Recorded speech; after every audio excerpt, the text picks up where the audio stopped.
నాకు తెలిసి నా వయసు బహుశా 3 ఏళ్ళు 4 ఏళ్ళు అయి ఉంటుంది. మొట్టమొదటిసారి మా అమ్మమ్మ నన్ను కూర్చోపెట్టి,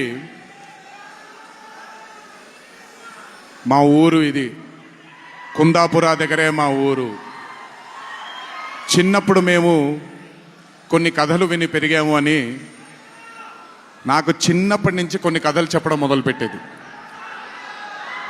అప్పుడు అర్థమయ్యేది కాదు, ఓహో ఇదేంటి, ఇది ఎప్పటికైనా ఇది నిజంగా జరుగుంటుందా, ఈ కథ నిజమేనా కాదా, ఇలాంటి ఎన్నో డౌట్లు నాకు. కానీ బాగా నచ్చేవి. ఆవిడ చెప్పినప్పుడల్లా చాలా ఇంట్రెస్ట్ వచ్చేది. ఒక్కసారి వెళ్ళి చూడాలి కదా, ఈ గుళిగ ఆట అనేది ఏంటి, ఈ పింజుర్లి అంటే ఏంటి, ఒక్కసారి చూడాలి కదా. చిన్నప్పటి నుంచి నాటుకుపోయింది. కానీ ఏ రోజు అనుకోలేదు, నేను విన్న ఆ కథల నుంచి, నేను విన్న ఆ కథల గురించి ఒక దర్శకుడు ఆ కథ తీస్తాడు అని, ఒక చిత్రం తీస్తాడు అని. And that was none other than my brother Rishab Shetty.